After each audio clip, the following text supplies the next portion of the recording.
안녕하세요 구독자 여러분, 오늘은 잠재의식에 대한 이야기를 해보려고 합니다. 잠재의식이라는 단어만 봐도 알 수 있듯이 잠재되어 있는 것이라서 인식하기에도 힘들고, 그리고 내가 의식하지 못하는 깊은 곳에 있는 체계를 바꾸기도 사실 쉽지가 않습니다. 그래서 잠재의식을 바꾸려면 부단한 노력이 필요하고, 또한 본인이 의식하지 않는 공간에서 이루어지고 있는 것이기 때문에 뇌가 신경 가소성을 거치기 위해서 어떤 시냅스를 형성해서 새로운 흐름과 그리고 새로운 연결고리를 만들듯이 우리도 새로운 어떤 패러다임의 전환을 마주해야 됩니다. 그래서 제가 잠재의식에 관해서 책을 여러 권 읽고 실제로 경험했던 것들을 토대로 어떤 측면으로 이해를 해야 되는지, 잠재의식이라는 이야기가 각종 책들이나 미디어나 이런 곳들에서 많이 나오는데, 내가 올바르게 그런 것들을 이용할 수 있는 방법은 무엇인지를 간략하게 이야기를 해보려고 합니다. 사실 설명하기가 쉬운 내용은 아니라서 조금 이해가 안 되실 수도 있지만, 그럼에도 불구하고 최대한 쉽게 설명을 드릴 테니까 그냥 저의 주관적 생각과 책에서 나온 이야기라는 점을 유념하시고 들어주시면 도움이 될 겁니다. 우리는 현재에서 살고 있죠. 과거도 우리가 지나온 과정이고, 미래도 우리가 아직은 경험하지 않았지만 언젠가는 마주해야 될 시간들입니다. 우리가 과거에 경험했던 일들을 당장 내 앞에 앉아있는 사람에게 파노라마 영상처럼 펼쳐주면서 마치 영화에서 나오는 것처럼 그 사람에게 실제로 있었던 일들을 보여줄 수 없어요.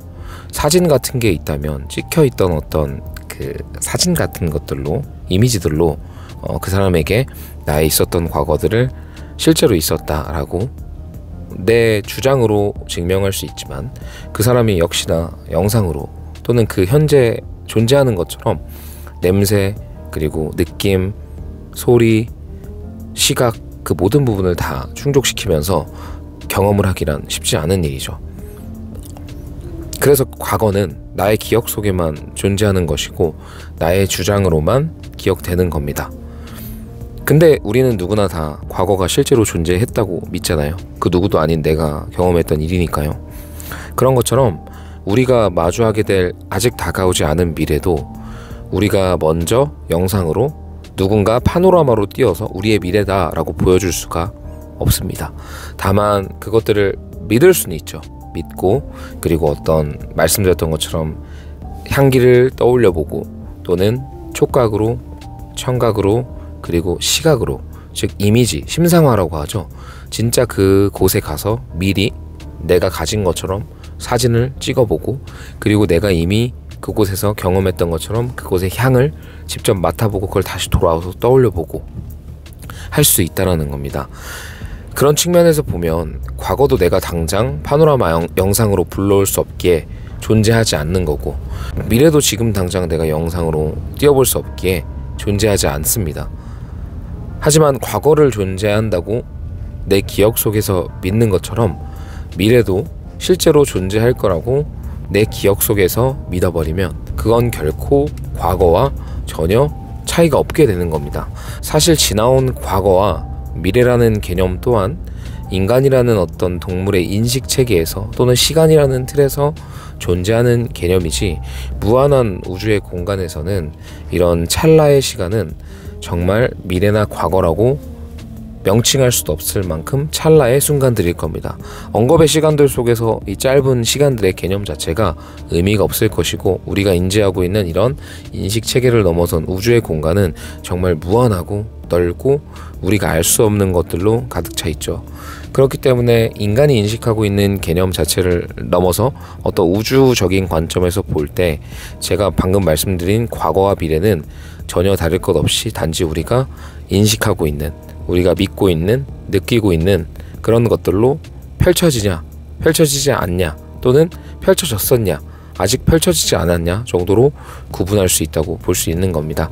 그래서 많은 잠재의식에서 미리 달성했다고 믿고 내가 이미 그런 사람이라고 생각하고 움직이라는 이야기는 그런 맥락에서 이야기를 하는 거예요. 하지만 많은 분들이 이런 것들을 제대로 인지하지 못하고 이 개념을 이해하지 못하고 그냥 단지 난 이미 가졌어 라고 믿어버리기 때문에 그 잠재의식이 발현되지 않는 거라고 생각합니다. 믿는 것에 있어서는 정말로 마치 내가 그것을 가지거나 아니면 그곳에 가본 것처럼 향기부터 시작해서 촉감 그리고 시각 모든 것들을 다 진짜 경험한 것처럼 실제로 그 공간에 가서 느껴보고 그걸 기억체계에 저장해야 됩니다. 그리고 그것들을 아주 자주 생각보다 더 많은 과정에서 자주 떠올리면서 내가 정말 그것을 가지고 있거나 정말 나는 그것을 가졌다 라고 생각할 수 있을 정도로 강하게 열망해야 되는 겁니다. 그게 잠재의식의 발동 조건이라고 볼 수 있는 거예요. 이게 기본적인 개념이고요. 그리고 또 한번 이런 부분도 생각해보면 너무 좋을 것 같아요. 우리가 인간이잖아요. 제가 인간의 어떤 인식체계가 그냥 인간일 뿐이기 때문에 그렇게 느낀다라고 말씀을 드렸어요.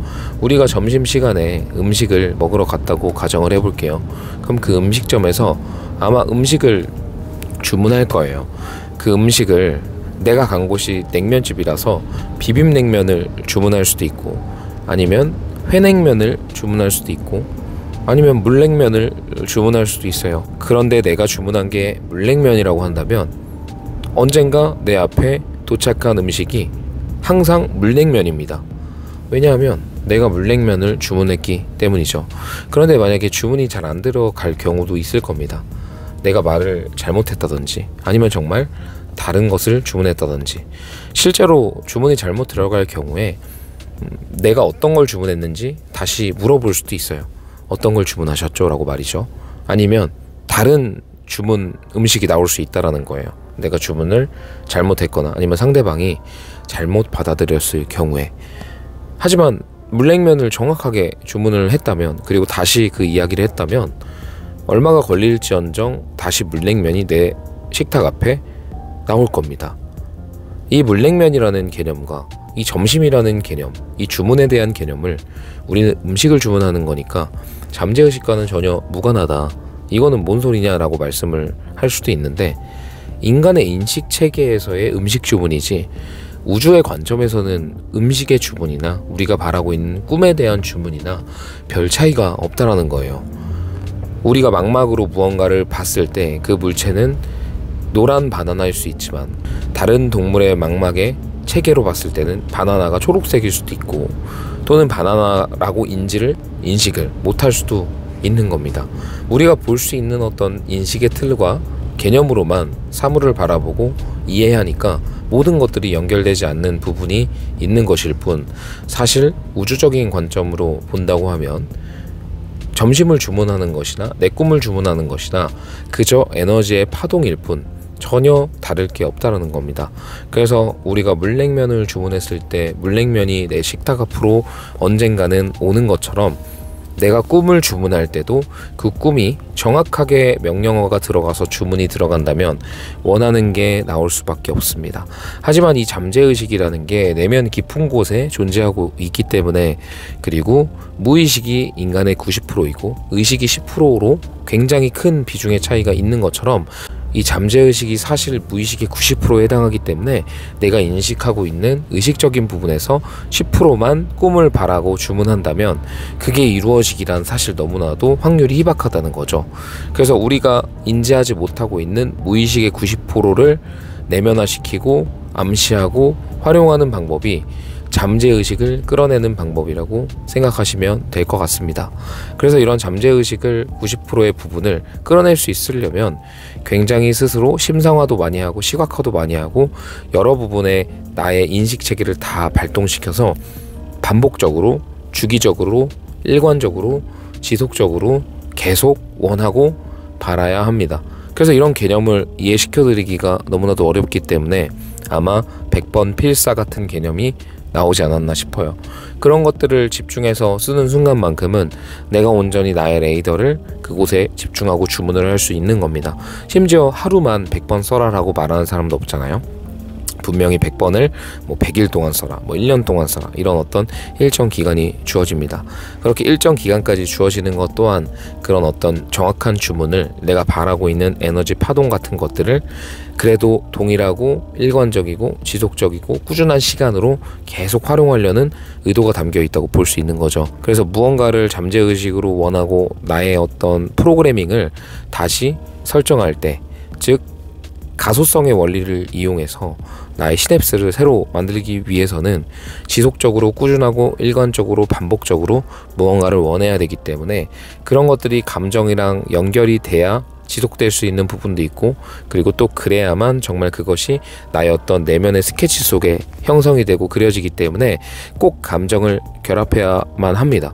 근데 그 감정을 결합하는 과정에서 가장 필요한 요소들이 바로 시각, 청각, 후각들을 예민하게 곤두세워서 실제로 경험한 것처럼 그런 것들을 기억해내고, 그리고 실제로 내가 원하는 장소에 가든 내가 원하는 것들을 먼저 만져봄으로써 그게 실제로 있다고 믿어야 한다는 거죠.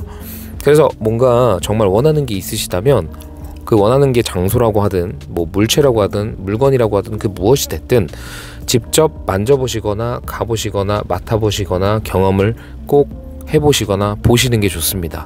그래야만 그것들을 진지하게 내가 시각화하고 심상화하면서 매일같이 잠재의식의 체계 속에 프로그래밍을 해서 정말 냉면을 주문하는 것처럼 성공을, 그리고 원하는 것들을 매번 주문하고, 그리고 그런 것들이 내 앞에 언젠가는 나타날 수 있도록 내 잠재의식을 발동시킬 수 있는 어떤 계기가 되는 거죠. 그래서 오늘은 이 잠재의식에 대해서 제가 느꼈던 가장 중요한 본질을 최대한 쉽게 말씀을 드려보았습니다. 사실 이거는 제가 잠재의식 관련된 책을 한 거의 20-30권 정도 읽었어요. 그 시중에 나오는 자기계발, 요즘에 본물처럼 쏟아져 나오는 그런 어떤 얇은 책들 말고 정말 자기계발에 또는 잠재의식의 대가라고 할 수 있는 사람들의 책을 여러 권 읽으면서 느낀 거라서, 그리고 그런 이론들에서 제가 여러 가지 생각을 거쳐서 산출된 결과이고 제가 실제로 경험한 부분도 있기 때문에 조금 참고하시면 도움이 될 것 같습니다. 제가 읽었던 책들 중에 기억이 나는 책은 리얼리티 트랜서핑 같은 그런 책들이 지금 현재 기억에 많이 나고요. 뭐 나는 초자연적인 능력을 가지고 있다, 뭐 이런 책도 있고. 그래서 여러분들께서 혹시라도 이 잠재의식에 대한 부분이 궁금하다면 한번 나폴레온 힐의 생각하라 그리고 부자가 되어라 라는 책이나 방금 말씀드렸던 리얼리티 트랜서핑이라는 책을 읽어보시면 이 잠재의식에 대한 호기심이 생길 거고 활용을 하게 되실 어떤 작은 계기가 되지 않을까 생각합니다. 네, 오늘 영상은 여기까지 하고요. 다음에 또 좋은 영상으로 인사드리도록 하겠습니다. 다음에 또 뵐게요.